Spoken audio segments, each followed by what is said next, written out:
Bonjour à toutes et à tous.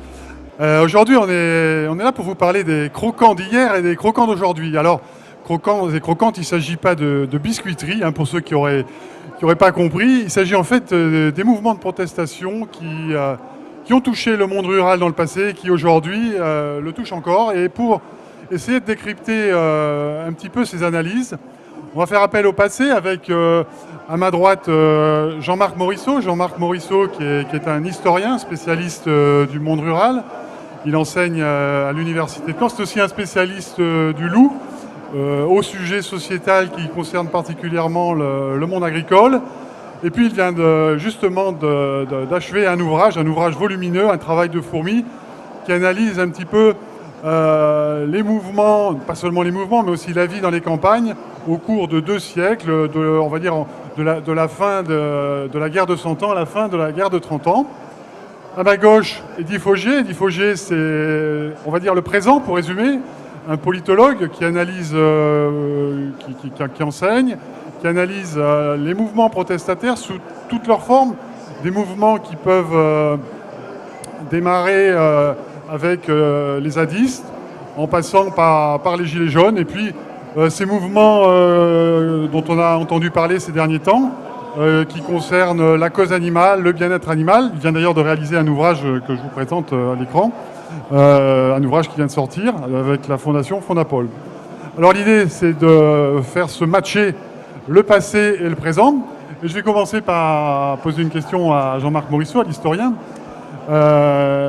Jean-Marc, quels ont été finalement les déterminismes principaux des mouvements protestataires dans le monde rural au cours des siècles que vous avez balayés dans votre ouvrage? Alors, de la fin du Moyen-Âge jusqu'au XVIIIe siècle, incontestablement, ce sont les émeutes fiscales et c'est l'excès de fiscalité directe, la taille qui était payée au roi en argent. Il fallait évidemment vendre suffisamment pour payer la taille. Et la taille n'était pas payée par les privilégiés, donc le monde rural la payait de plein fouet. Et les impôts indirects, à commencer par la gabelle, l'impôt sur le sel, et les traites, c'est-à-dire les impôts sur le vin, qui évidemment frappaient la circulation des denrées, et pour le sel, un produit de première nécessité, un peu l'équivalent de celui du pétrole d'aujourd'hui. Voilà, donc on trouve là déjà un trait un peu commun avec un des éléments de motivation du déclenchement des gilets jaunes à la fin de l'année dernière. Mais trouve-t-on aussi des signes de certains de ces mouvements face aux élites et à l'administration centrale? Évidemment, car la France ne s'est unifiée que progressivement du XVe siècle au XVIIIe, XIXe siècle, et les représentants de l'État ont été la cible directe du mécontentement des émeutiers. Surtout que la plupart des impôts étaient loués affermés à des particuliers, à des compagnies de traitants et de fermiers, qui faisait lever l'impôt avec bénéfice au détriment des contribuables. Et c'est évidemment les hôtels particuliers et les bureaux de ces fermiers généraux ou de ces commis fiscaux qui étaient les premiers visés. Merci. Eddy Faugier, alors dans nos colonnes, vous avez évoqué le sentiment de déclassement des populations qui manifestaient, notamment dans les territoires ruraux. Je vous rappelle que derrière les gilets jaunes, les images que l'on voit sur nos écrans laissent penser que c'est un mouvement essentiellement citadin. Il faut savoir quand même que à la fin de l'année dernière, il y a 23 départements qui se sont beaucoup mobilisés. Aujourd'hui, c'est un peu en repli, mais je voulais demander à Eddy, derrière ce sentiment de déclassement, qu'est-ce que vous mettez sur ce mot ?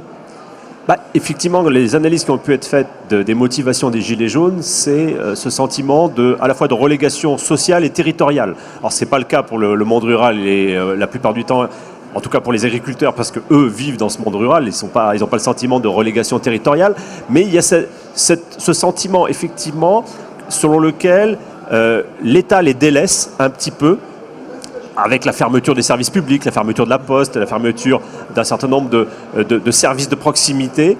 Et puis, il y a cette peur, effectivement, qui caractérise une grande partie de la population française, de glisser socialement et de devenir pauvre, tout simplement. Et avec un sentiment selon lequel le travail ne paie plus. Et c'est quelque chose que l'on retrouve au sein des catégories populaires comme au sein des agriculteurs. Voilà, justement, les agriculteurs, parce que Monde rural, agriculteurs. Les agriculteurs dans le monde rural aujourd'hui, vous sentez qu'ils sont en repli par rapport à ce mouvement, ou il y a encore, si je puis dire, un ferment, ça peut repartir en fait?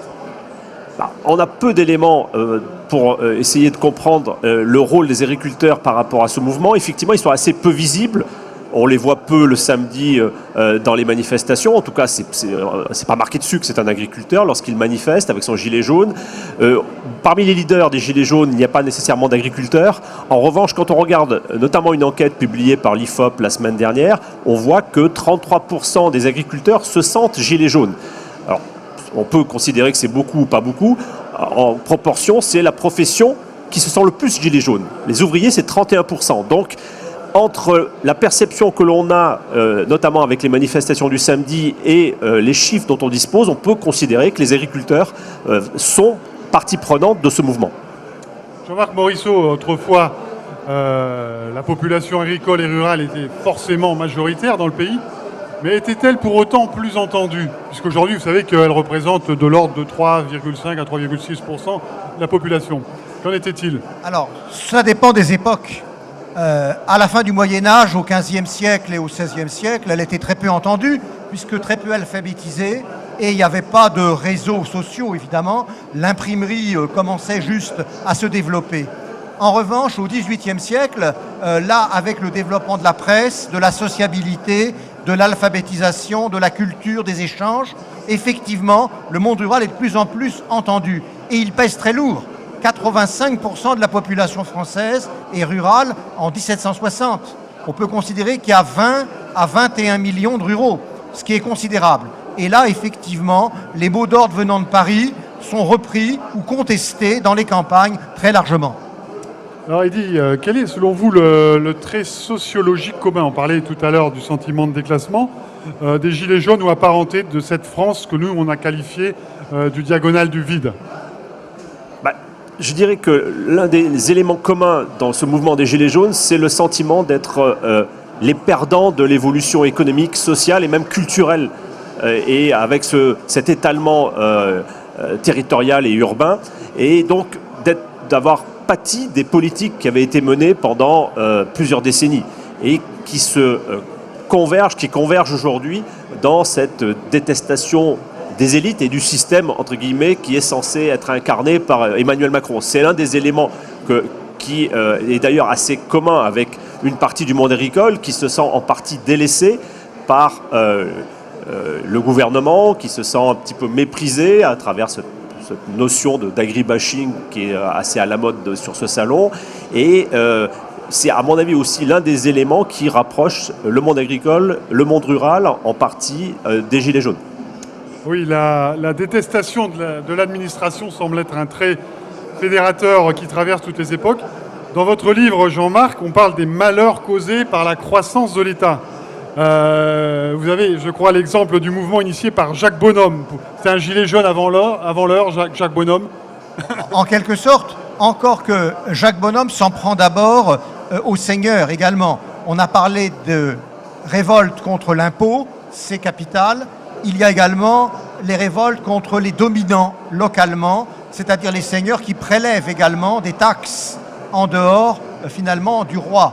Et quand on regarde, par exemple, Jacques le Croquant, le film qui retrace finalement les révoltes du Périgord du 19e siècle en écho à celles du 17e siècle, on voit bien l'ambivalence. On est à la fois contre le roi et aussi contre le seigneur. Alors, on va essayer de se projeter quand même un petit peu.